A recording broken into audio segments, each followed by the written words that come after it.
Good morning, everybody. Welcome to PD. This week, we'll be talking about feedback, giving feedback, receiving feedback, how to make it better, why it's important, all those sort of good things. Our guest speaker and presenter is going to be Lt Col Jonathan Anderson. I'll let him kind of talk about himself and his experience with feedback, as well as kind of like his role as the IG and how those kind of entail. So, sir, the floor is yours. Go ahead. Awesome, thanks. So hi, everybody. For any of you guys I haven't met yet, I'm Lt Col Anderson. I serve as the IG here at Travis. And feedback from an IG perspective is pretty key. So we get a lot of, for those of you guys who don't know what the IG does, basically we are an independent investigating agency for when we have people that do things maybe in your chain of command that are not right. I won't go fully into what we specifically investigate and all that stuff in this briefing, but I will tell you that a large majority of the cases that we get and the people that we see through our office are a direct result of people either getting bad feedback or not getting any feedback at all. And so they don't know where to turn after they don't get that feedback, and then something happens and maybe they don't get a medal for their PCS, they get a less than good EPR or OPR, and they show up in our office and they say, hey, what the heck is going on here? What recourse do I have? And a lot of that could have been stopped had the supervisor or commander taken a few minutes and done feedback properly and given the person a proper view of themselves. So yesterday's video was very good by Cosmo. I hope you guys watched it. He very much attacked the reason for feedback and the reason that you should kind of shoot for feedback, as well as how you should approach it from a very unemotional level. I'm going to take it the opposite direction because it's very important to realize that you, when you're getting feedback, should approach it unemotionally, look at it objectively, try and improve yourself from that aspect. That makes the job of the person giving the feedback much easier. But realize that the majority of the people that you give the feedback to are not going to be quite that easy to do. So I do have a slideshow here. I'm going to keep this brief, probably about 10 minutes, and then we'll open it up for some discussion. But I do want to just give you guys some visual aids so you can understand kind of what I'm talking about here. So there's the button. All right, so we're going to talk feedback and emotions. So why do we give feedback or why do we seek feedback? The whole goal of giving and receiving feedback is to either improve yourself or improve another person. When we talk about improving yourself, I like to use the Joe Hari window. I don't know how many of you guys have ever seen this thing before, but this is it's a tool used in counseling and psychology to kind of talk about who we are as a person and how we can kind of see ourselves. So you guys see there's two axes on this thing. The left axis is the known to others and not known to others. These are areas of yourself. The top axis is known to self and not known to others. And you can see where those things intersect. So when we talk about the stuff that's known to self and known to others, that is our what we let people see, right? So it's the stuff that you know about yourself that you are vulnerable enough to allow other people to see. To some extent, it can also be the persona that you put on yourself. It's the forward-facing version of yourself. Then you right below that, you have the parts that are known to you but are not known to others. And so that's the parts that you hide from other people but you are aware about yourself. Top right is what we call the blind spot. And that is something that you don't realize about yourself, but everyone else, maybe everyone else, does realize that. And the purpose of feedback is to try and reduce that blind spot area as much as you can. We give the feedback and we seek feedback so that we can find out those things that are known to others but are not known to ourselves. And that helps us to be better people. There's another version of this as we talk about things like inclusion and diversity, racial problems right now. You can apply this as well to discrimination that you may not realize you have, that other people very clearly see in you. That can also fall in that blind spot piece. That's why we need to talk to others and we need to get this feedback. Feedback can also be used to correct a behavior. When you give feedback, feedback must be specific. If you're trying to correct a behavior or you're trying to fix something, you can't just say, hey man, you're not doing very good. You got to be specific. You got to give them more than that. It needs to be accurate. Make sure you have your facts straight before you go in there, especially if it's negative feedback, and start giving feedback. Objective, like Cosmo talked about yesterday. You want to go in there with an open mind and just say, hey, here are the facts. Let's talk about this. Timely. Feedback does no good if you sit on it for 3 months and then go, hey man, I didn't like what you did, 3 months ago. That's not going to do any good to the person. You've got to understand when to give that feedback. You need to give it quickly, but also maybe not in front of people. So understand the timing of that. Usable. You can't just go and give feedback to somebody and just say, hey, fix yourself, and then walk away. They're not going to have a whole lot to do to fix with that. So I'll talk about that in a second. It needs to be desired by the receiver. We'll talk about how to do that in just a second. And then you've got to check it for understanding. You don't just give this feedback and then kick them out of your office and they walk out and have no idea what you said, or are now interpreting what you said completely in the wrong way. I'm sure many of you have had examples like that. So when we talk about emotions and feedback, one of the things you need to understand, especially when you're giving bad feedback or negative information, that's kind of what I'm going to focus on as I talk about this stuff, because Cosmo, I think, covered a lot more of the objective stuff. You are already at a disadvantage, or let me rephrase that. The person getting the bad feedback is already at a disadvantage whenever they walk into the office or walk into wherever you are giving this feedback. They don't know what you're going to say, but you do. That automatically triggers cortisol in their brain, which is the stress hormone. It's that piece that makes you go, okay, I want to run or I want to fight, which is not necessarily a good way to start a feedback session, right? There have been many studies on this that talk about the fact that the getting bad news or receiving bad information triggers a very primal portion of our brain. So you got to understand that when you're giving feedback, is as you're giving bad news, as you're giving bad feedback, your brain is acting totally different than when you give good feedback. It also leaves a much more lasting impact than good feedback. I know several of you guys have probably heard of, hey, if you're going to give bad feedback, make sure you give it in a sandwich, right? Say something good, say something bad, say something good. Realize that because of how our brains are wired, they're not going to remember the good. I'm just going to be quite honest.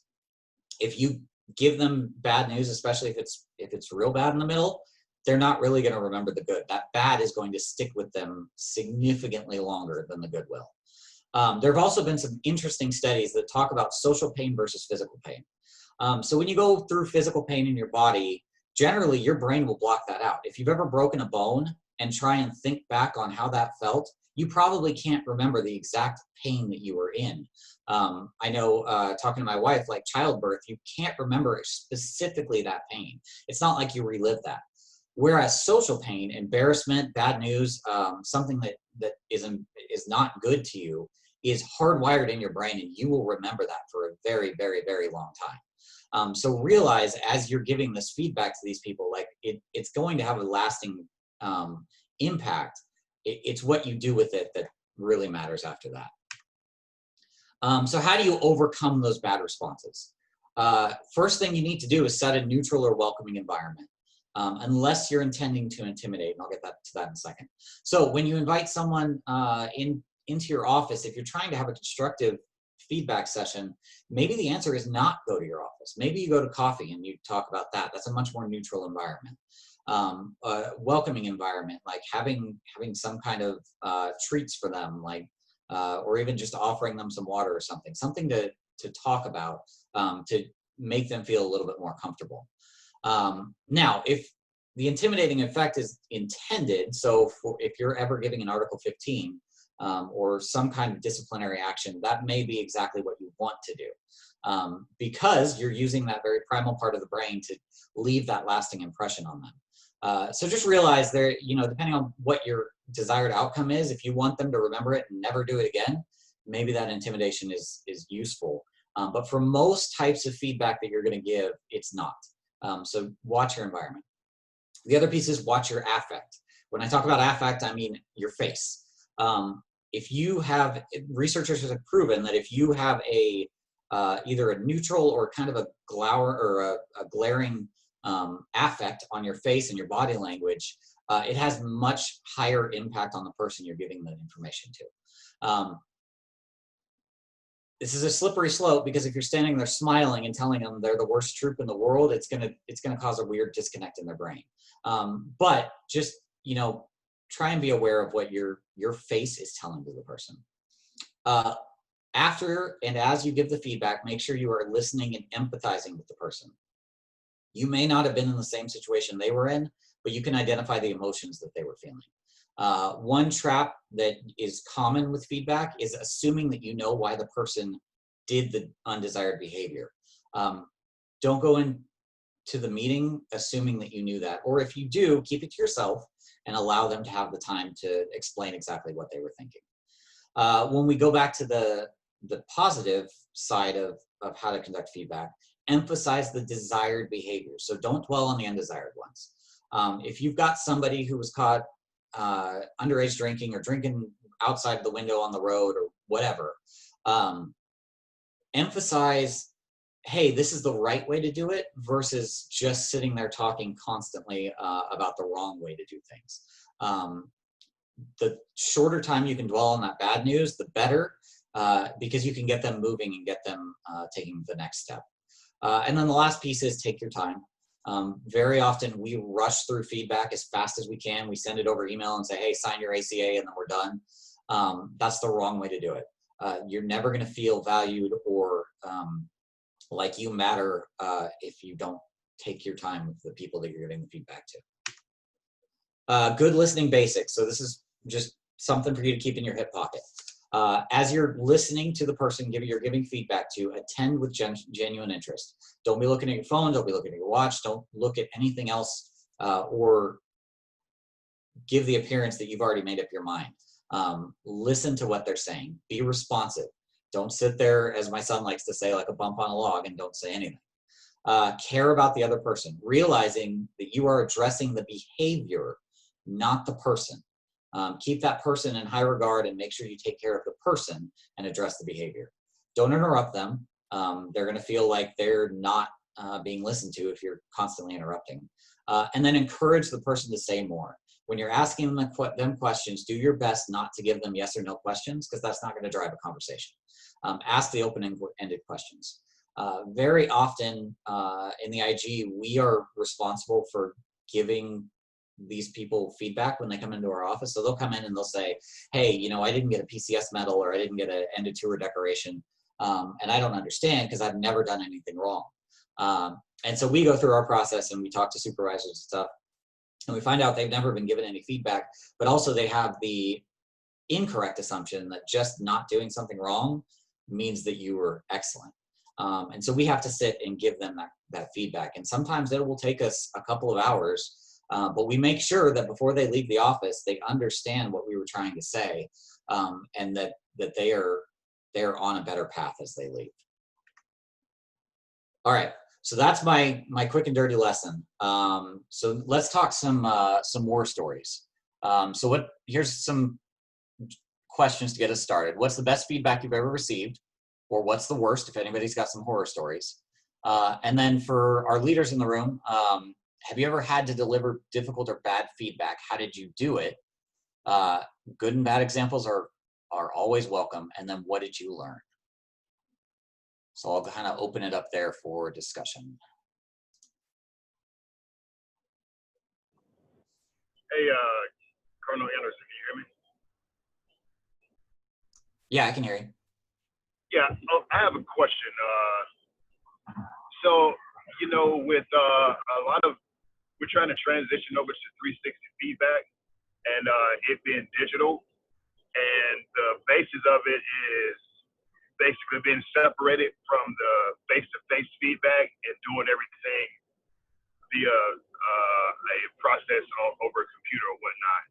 Do you feel like, even though we know feedback is important in our careers, but if we take away that human interaction when it comes to feedback, that can have a negative impact on the climate of a squadron or organization when they are getting feedback from people, but they don't know who it's coming from, and no one is actually sitting down to discuss and talk and get that human interaction and build each other. Because I think as a leader, when you give feedback, it helps you learn how to give that feedback, but also at the same time, you're also building that person up too, that you're giving that feedback to, however they take it. Like you said, as long as you go into it with an objective to be better, there has to be some positive out of it. So how do you feel about that transition to 360 feedback? I'm sure there's some pros to it, but do you feel like we need that human interaction as leaders in the military and just in life, period, to be able to go up to another person and tell them that, hey, you are not doing great, or you are doing great? Yeah, absolutely. I mean, it's a slippery slope, right? So my understanding of the 360 feedback is it's not intended to replace. It's intended to be a supplement to the other feedback that's already going on in the squadron. So hopefully that means that the ACAs are still being accomplished. IPs and instructors, evaluators are all giving feedback to the people that they should be giving it to. The 360 feedback is more to give some people some anonymity to be able to give feedback to their peers or people they wouldn't otherwise be able to. The slippery slope with that, in my opinion, is the same thing that happens online. If you're anonymous, people say some stupid stuff, right? Stuff that they would never say in person. So I know the team has got a solid plan for how that's pressing forward. I'm not going to get into that too much. But what I would say is don't rely only on the 360 feedback. Use it as a supplement, but realize how much can get lost in text because you're not able to hear someone's vocal inflection. And then also the things that people will say when they think that they're anonymous that they would never say in person. Does that answer your concerns? Yes, sir. No, that's perfect. I appreciate it. What else do we got? Do we have any war stories? Anybody who's gotten some good or bad feedback?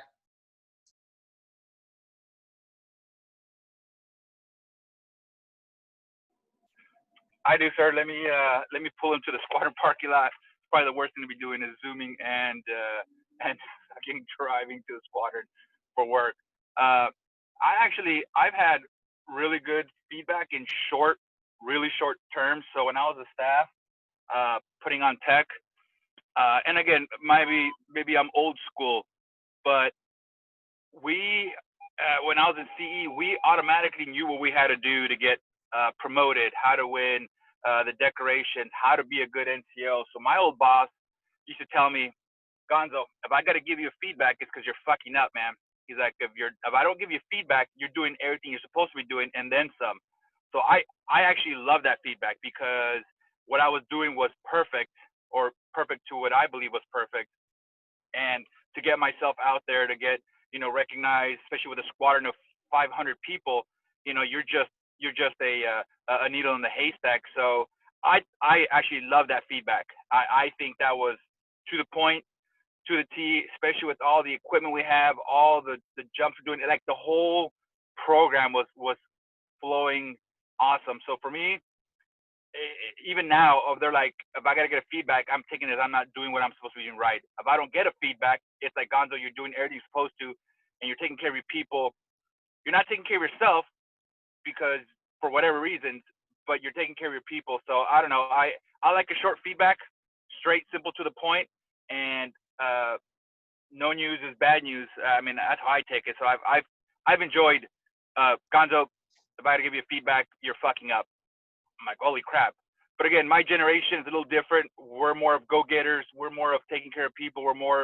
It's a different mentality start coming into the flying world than the mission control, the mission support group world. So I have two different aspects of it. But with us having young airmen, I realize that if you are a senior airman and below, hey, feedback every year and midterm every year until you make staff. Hopefully by the time you make staff, you have realized how this Air Force works, and you're no longer just spinning tires. Now you actually got a little grip and are headed in the right direction. My opinion only. Yeah, that's fair. And you know, that's a good point to bring up though, is certain types of feedback may work for some people. Like Gonzo likes the, hey, just tell me if I'm doing something bad. I'm kind of not that way. I need to know that what I'm doing is okay. So I don't need somebody to be like, hey man, you're awesome. But if I'm taking a direction on something, especially if I'm doing it for my boss, I need them to be like, hey, you're on the right track, keep going. Otherwise I'm going to be second guessing myself and wondering if what I'm doing is what they intend. The other piece is it's so important to reinforce positive behavior. So as you see people doing good things, whether it's, you know, doing stuff right as a loadmaster, engineer, pilot, it's so important to say, hey man, I saw how you did that. That's exactly how you should be doing. Keep it up. Because that gets that behavior in their head and forces them to continue doing that. If all they ever hear from you is, hey man, you're screwing up, it doesn't necessarily work for everybody. So just make sure you know your people who you're giving your feedback to. And that might be a good question to ask in your initial feedback session is, hey, what do you need? Do you need more encouragement, or are you good, like Gonzo, if I just come to you when things aren't going well? Well, also, sir, I mean, just for random crap, if you're constantly going, hey, good job on loading the whatever, the jet, or good job on FEing, a midterm, hey man, you did good, this and this. You kind of just reiterating the same thing. But if you're constantly giving them praise throughout the year without having to make it an official feedback, then they know they're on the right track. But if you just hold everything for 6 months and you're like, all right, fool, let me break it down to you how you've been good and how you've been bad, to where as you're just constantly giving them feedback throughout the year, positive and negative, that midterm is kind of just more of a, hey, remember through that last 6 months I talked to you about, this is pretty much all I'm reiterating. You can read it over again and you can sign it, or we can go through it all over again. So, you know, people like praise every day. That's awesome. Hey, you're doing a good job. Some people are like, hey man, you don't got to tell me every single day. Like me, you don't have to tell me every single day. I'm a master sergeant. I should know what I'm doing after 20 years. If I don't, then I probably shouldn't be a master sergeant by now. And if I did, it was probably by I don't know, dumb luck. But like, again, this is just the way I like want my leadership to tell me is just, hey, good job, cool, thank you. You know, I don't need it. I should know what I'm doing and how I should be making my people better. I guess that kind of, in that sense. Over. Yeah, that's awesome. Anybody else have any stories?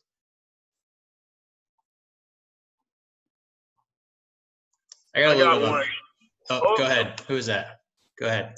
Nope, I already talked. I already spoke. You got it. I was just gonna pile on kind of to what Gonzo was saying. So I think one time, like, a reason that positive feedback is important is because you kind of get into the whole like technique versus procedure sort of thing. So if you only give negative feedback, then you're only going to be giving feedback on times where procedure has been broken or not adhered to, right? Versus if you give positive feedback, maybe that was my time trying a new technique for managing people, for flying an approach, for doing a descent, whatever. And you're like, hey, that went really well compared to, you know, maybe the last one that last approach you did, but they both were sufficient, but you tried a new technique. So it adds some, you know, validity to why I would maybe try a new technique. And then that just helps you to keep getting better and better, which is why that I think positive is just equally as valuable, if not more valuable than the negative feedback. That's kind of my add on there. Go ahead, Miko. No, so this is the last thing I'll say, but this is more feedback as far as like crew position, right? So one thing I noticed with the pilot is after every sortie or every leg, you know, they sit up in a flight deck and they debrief each other about the approach, what they did wrong, what they did great. And I've always said that, especially on the east side, we should adopt that behavior, because even though, for load masters, when they load cargo, a lot of times we see issues, or they see issues and kind of say something about it really quick, but never bring it back up. But it may come up later on in a discussion in a squadron. But I think it's important that we give each other that feedback right when it's fresh in our minds about how we operate, because ultimately that's our primary job. It's the same for flight engineers. If you're flying with a flight engineer that you think is weak, or they're doing something that is kind of weird, feedback from a peer hits a little harder than feedback from an instructor, because you're expecting that, right? Or feedback from an evaluator, because you're expecting that evaluator to give you feedback. So if we give each other feedback daily, or if something significant happened and that person did great, or that person didn't do well, or they did something that was not in the book, or they did something that was out of sequential order, I think that feedback is good, because they need to know, like, hey, I screwed up when I was under pressure and no one told me. But if someone tells you, yeah, they may feel kind of weird, because as aviators, we're super prideful, our egos are big, because we want to be perfect, because we're taught to be perfect. But if we tell each other that we screwed up, rather than an investigation board, or a FEB, somebody tell us that we screwed up, I think it hits a little better than that. And for like instructors and evaluators, I flew with an MF a while back, and I was correcting him on some things, and they needed to be corrected, but nothing crazy. And he asked me at the end, he was like, all right, so, and it was kind of like an asshole comment, but it kind of humbled me a little bit, because as an evaluator, you think that you're upholding the standard. But he was like, well, am I doing anything good? And I'm like, shit, you are doing good, but I've been telling you all the bad stuff. That's not bad stuff, but I've been telling you some of the things that are not, they're technique stuff, technique things, and that most people don't do. And I told him what he was doing well, because he was doing well in a lot of other places. But for me, just to be like evaluator, it was like annoying, like, hey man, you probably should do this, you probably should do that. He's like, all right, cool, but what am I doing great? Can you give me feedback on that? And I'm like, well, shit, yeah, you are doing stuff great. So sometimes you got to just step back a little bit, like, hey, you were in those shoes once, and it's okay to tell somebody that they're doing fine and they're doing great, because that's what you need to hear. Like Colonel Anderson said, the good stuff, people remember that, but they don't really remember a lot of the bad stuff. So, yeah, that's my war story and my recommendation, that on the enlisted side, we should definitely give more feedback during operations and locals or whatnot, just to build each other up and make the community better. But that's all I got. Awesome, thanks for that. For those of you who are married, you'll understand the same principles apply with your spouse. Tell them the good stuff, not just the bad stuff. But yeah, you're right. The pilots sit up there and we kind of deconstruct our approach as we go, or after we're finished, and kind of talk about the whole thing.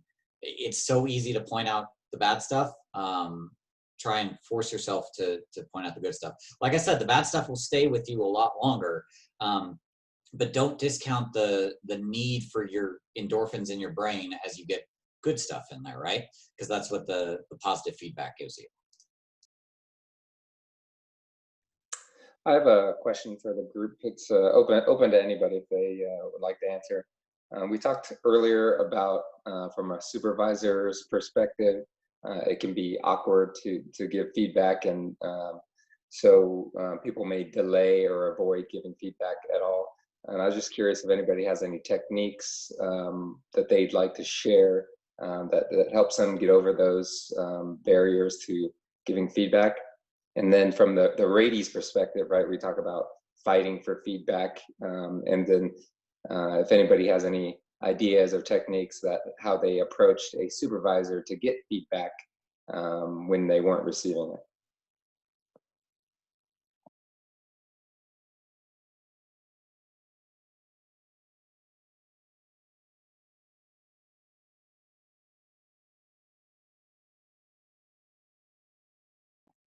Crickets, I guess not. Any volunteers as tribute? I'll talk a little bit if you guys, yeah, Caleb here. So yeah, I'll talk a little bit about it. As a ratie, being a co-pilot, getting a lot of feedback, my technique to getting that feedback is mainly focusing on the timely portion of it. So after I do really anything, if I have a leg we'll do the departure, we'll get to cruise. I'll immediately ask, okay, how did the departure go? Walk me through it. I think it not only just opens up the door to your rater or to your IP or whoever it is to be like, oh, he's ready to go, but it's fresh in everyone's mind. You can have the most accurate and most timely feedback that you can get.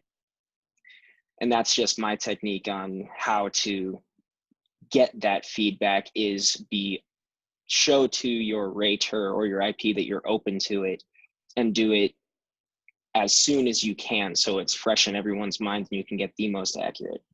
That's my technique. Yeah, so the way I kind of interpret that is like you kind of give feedback to yourself in front of the rater or the rater, I would say. And then as you're kind of telling that story and that timeline, he interjects. Yeah, that's pretty accurate. I tell a story, walk yourself through it.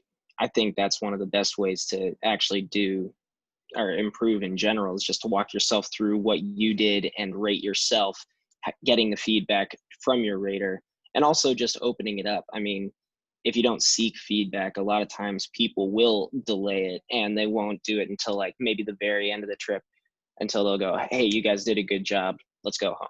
And nobody wants to do it. But if you're in the middle of it, and if you are in that operational mindset, trying to figure out what you did wrong, what you can do better throughout the entire mission, I think is a better way to do it, in my opinion. Yeah, breaking down those barriers to communication and establishing open communication early, I think, is just going to lead to more and more feedback. I think that's great. Yeah, that's a great technique. I hadn't really thought about that before, is because when you critique yourself in front of somebody else, it shows them that you're open to that feedback, right? So they're much more comfortable to talk in front of you. As far as techniques for giving bad feedback to people, I talked a little bit about it here. Realize you're never going to feel comfortable. There's no situation where you're just going to walk in and be like, all right, let's go. I know exactly how this is going to go, because you don't. Something we generally fail to understand is most people want to know when they're screwing up. You're going to have that 1% to 2% that doesn't, that thinks they're God's gift to whatever, because they've never been told that they're not. But most people are going to want to know when they screw up. And it's on you as the supervisor to kind of deliver that the best way you can, but also to show them that, you know, whatever has happened is not the end of the world, and that there are ways to recover from that stuff. You're going to have butterflies. You're going to be, you know, extremely nervous when you give it. Realize the person getting it is probably feeling the same way. What do you guys, so let me ask you about, for any of you guys who have received bad feedback, what's your experience with the, you know, the feedback sandwich? Good, bad, good. I know at the end of a check ride, I'm always sitting there waiting to hear the evaluator get to the but moment, right? Because they always start with the, hey, everything was good, all this stuff, but I saw you did X, Y, or Z. What's you guys' experience, and how do you generally take that?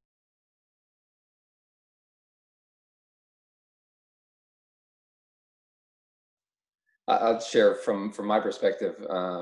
I don't do well with positive feedback. I focus more on negative feedback. So if anybody gives me positive feedback, I just kind of almost ignore it. And then I feel like when I get the, you know, not necessarily negative, but critiquing feedback, I take that really to heart and use that to try to get better. So yeah, that's all I have. I think it can be a good technique unless the debriefer is being painfully obvious about it. So, like, if you're the one debriefing, don't make it obvious you're making a sandwich, you know, like, because all that does is take away from any of the positives they did. And maybe the positives that you're bringing up, they did really well. And so I think one way to kind of break away from the sandwich but still get the positives in there is kind of do like Caleb was saying, where you do it almost timeline wise, because inevitably somebody's going to do something good, right? So you may, like, yeah, your sandwich may be out of order, the bun might be in the middle, but either way, you're going to hit the bad, you're going to hit the good. and then just kind of the timeline. It's really easy for flying, not necessarily as easy for life and actual like military type of people engagement, but it does work in that aspect. I think if people doing the timeline base. Go ahead. Sorry, I cut you off. I think if people give you feedback, it shows that they actually care about your development as a person or as an airman, period. Because there's a lot of people, like for a long time in my career, I never really got feedback. The only feedback I received was from my EPR, and it was a bunch of crap that I didn't do. Not in a negative way, but it was just like, oh, here's your EPR, sign it. And until I became an air crew was when I started receiving feedback. And just recently, I started receiving feedback, good and bad, from, leadership and squadron. So I think people should go in knowing that if you're about to receive feedback, it's not necessarily, it may be bad feedback or negative feedback, but as long as they're there to build you up and tell you what you're doing wrong and give you some type of solution to make it better and help you. Okay, this person may give me bad feedback, but I know they're trying to help me. And if they're only giving you negative feedback, just because you're receiving that feedback is not a one-way conversation. Let the person speak, and if you have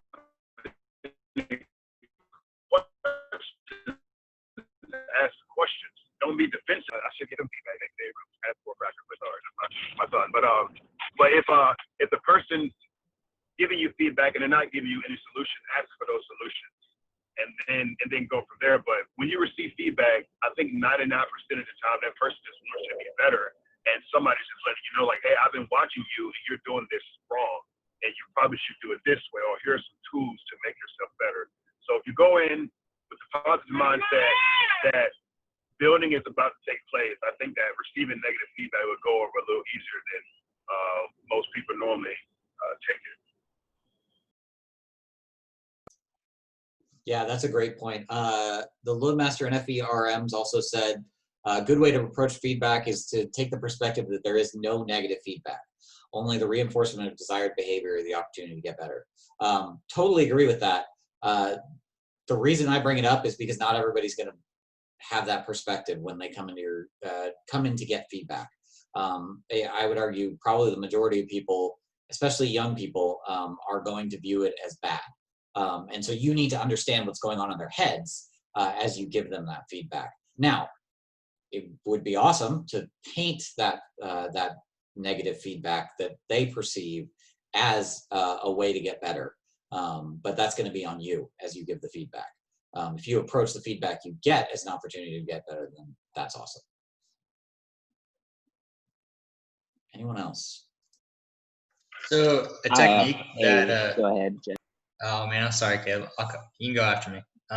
So I guess a technique that I like as somebody, like if you want to give feedback and you are the rater or the evaluator or whatever, and the other person is not exactly receptive, or they're not doing what Caleb was talking about bringing it up on their own, I think just a really good one-liner that's going to open the box is just like, so how do you think blank went?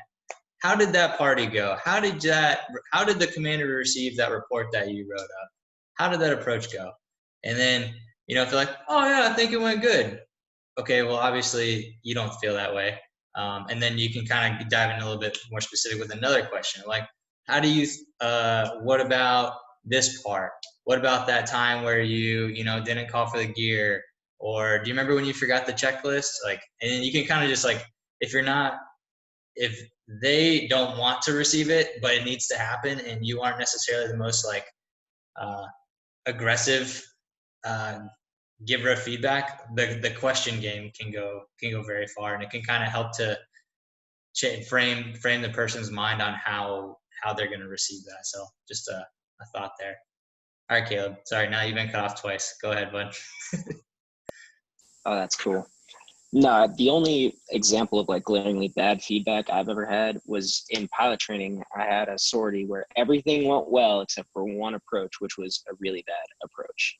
And when we got to the debrief, the IP I was flying was completely skipped every other portion of the flight and focused on that approach. And he focused on everything that went wrong on that approach, but didn't focus on the reasons why it went wrong. Didn't put any context in, didn't mention the bad vectors or these super challenging winds or the nav aid that wasn't cooperating with how you wanted to tune it. And he basically focused on all the bad without giving any tips or any feedback on how to overcome what made it bad. Gave me a fare and sent me out the door. Didn't do anything else. All right, go get lunch. See you. And I mean, it pretty much just doesn't cover anything on Colonel Anderson's ways to like tenets of good feedback. So it was a bummer.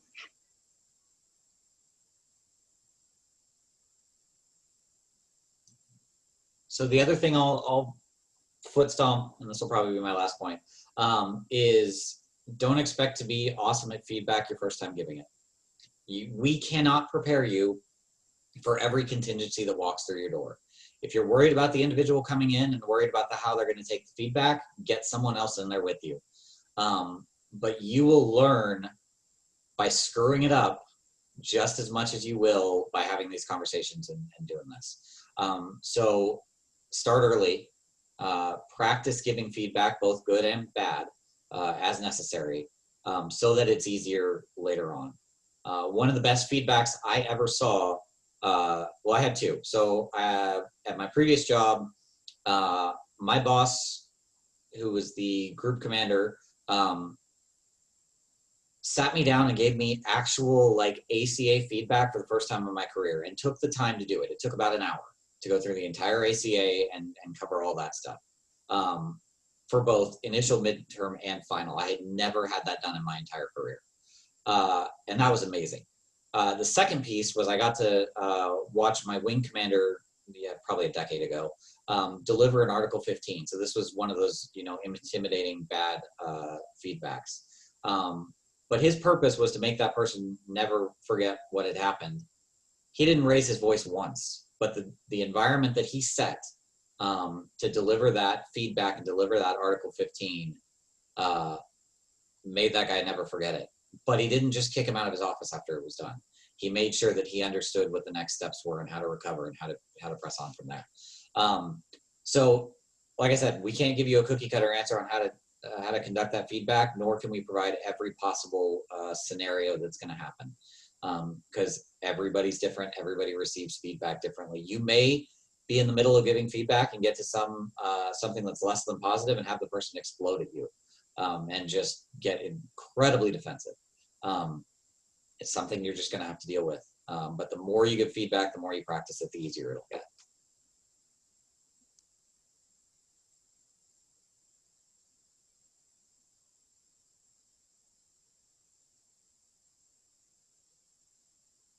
Do we have any other comments? If not, that's all I've got. I got nothing else. Thanks a lot, sir. I think we all learned a lot. It was a really good conversation. Yeah, great job. Yeah, that's it. And enjoy the rest of y'all's day. We'll see you. All right, have a good day, guys.